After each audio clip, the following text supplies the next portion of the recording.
Alright, we are back with Obsolete Wonder Woman issue 3 by Kelly Clarkson and Peabody and Sherman. These videos get a lot of dislikes, so I thought, hey, let's keep doing them. I am mostly positive on this series. I do raise points, but me saying that I think this cover is the weakest cover yet for the series, that isn't me saying that the comic is the worst comic ever, because I think that the cover isn't saying much. I'm not even criticising the art, I'm just criticising the cover's lack of carrying any issue individuality. This could have been the cover to issue 1, or issue 2, or issue 4. Now, to really get the dislikes in, I am going to say something most people reading these books are going to hate me saying and disagree with me. We have the introduction of Tigra here, the Wonder Woman villain, Tigra. And nothing against her or this version of her. Don't know enough about her yet, but this is what I am not hooked on at all. We have another world. We have another version of Wonder Woman. I'm not reading it because I just want to see all the characters from Wonder Woman comics. You've got a Wonder Woman that exists apart from all of that. You have a new Wonder Woman. Part of the charm is that you don't have to do Tigra. You don't have to do Chris Pine. And when you do them, if you do them, it would be good if they were new versions or they had new twists rather than slightly familiar to the one you know so that everyone can spot them. I don't think I've explained very well what I think. This version of Wonder Woman was set up tremendously, and then it feels a waste of that quality setup to then just retread familiar ground with a new coat of paint. We don't need Chris Pine. We don't need Tigra. At least not yet. I am seriously trying to enjoy and savour this while I can. But the overwhelming sentiment seems to be that what I want is, again, not what the majority of loud people who pirate comics on Twitter want.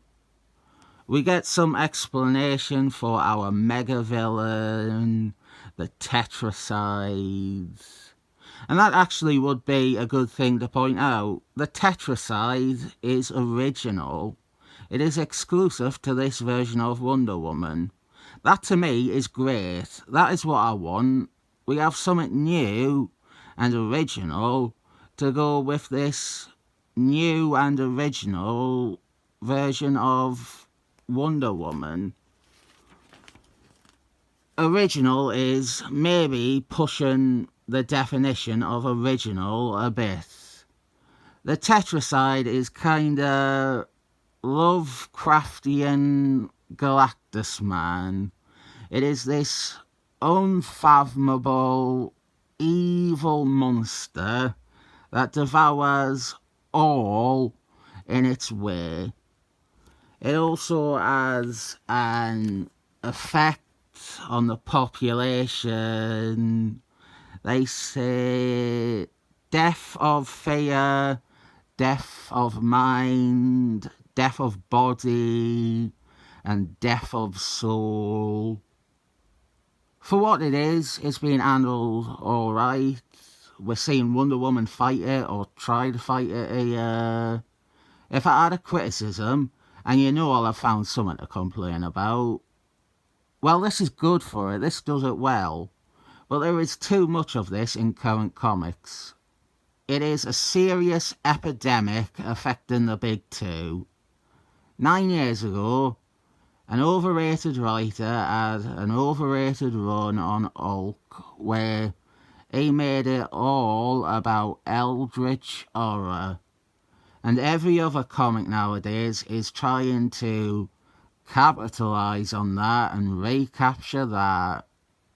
Hulk, can it move on from it? Hulk is forever stuck fighting other monsters now because of an egomaniac coming along and arrogantly flipping the toy box around forever. Then there is other comics like The Flask. The Flask has just had a run about fighting Eldritch horror. The Avengers fight primarily Eldritch horror now. The last Captain Marvel's, the shit one, Smelly Brie Larson's, had Eldritch horror. Detective Batman, Justice Society of Superheroes. The list is fucking endless, and it is pure stagnation. We also have these friggin' title spreads. Remember when I said issue 1 only needed 5 extra pages that were in issue 2?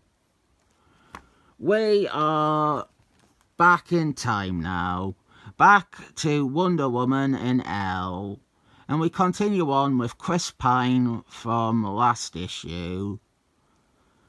For all my points or all my statements that you might infer I don't enjoy this, I do. I really like this premise for Wonder Woman. She has been written perfectly for what I am treating as basically a new character. Her relationship with Chris Pine is some of the weakest stuff, but I do think that it reinforces, more so than the proper version, that their bond is more clearly that they are both so exotic and alien to the other. She has never seen a man before, and he has never seen a woman like her. Well, there is a ma'am. He has seen her. I like her ma'am. Circa. This is what I like. We have nearly a complete re-envisioning of Circa. She is Wonder Woman's ma'am now. She's a good ma'am to her and everything. It's new, and it's fresh, and it's something different. And I want more of this, and less of the more one-to-one recreations like Chris Pine. In the main universe, Circa is one of Wonder Woman's major enemies. She is close to her arch-enemy. And to see this version, in some regards you can argue it is as much as an unrelated character using her name. But it's like someone actually thought about for an extended period of time. It's not, we have to do Chris Pine. Can't have Wonder Woman without Chris Pine. I don't know much Wonder Woman, obviously, but I am aware that the design for Circa in this isn't a radical departure from her more modern appearance since DC Rebirth. She has had the short red hair for a while. I know it from Dark Justice League. She was in that. Jim Timothy Ives' Dark Justice League. More Eldritch horror, but at least it's appropriate there, and it was done well. It is done well in this too. Just it's diluted when 10 other books have something like the Tetracide in them. Wreath, Wonder Woman. She is eager to find a way to return Chris Pine to Earth. She wants to return him to his home. It's still a bit muddy to me, the nature of this L. But to achieve what she wants, she has cut off her arm as a sacrifice for an arcane ritual. I don't think you're meant to view this scene and for your response to be, is this arm ganning to come back as a Lovecraft monster in 15 issues' time? They succeed in returning him to Earth, and it feels a bit easy, but that's from the nature of these flashbacks. They are usually only direct with what we see. I have no sense of how long Chris Pine was actually in L for. And so back in the present, in Gateway City, the Tetracide pulls off Wonder Woman's arm, the same arm she chopped off. And this feels a bit sloppy, like it's quickly trying to cover its bases and explain how she has had an arm for 2 issues. She has a magic arm created by a man. You could have read issues 1 and 2, and at no point seen any hint that one of her arms wasn't just an arm. She then pops in a very ineffective prosthetic arm.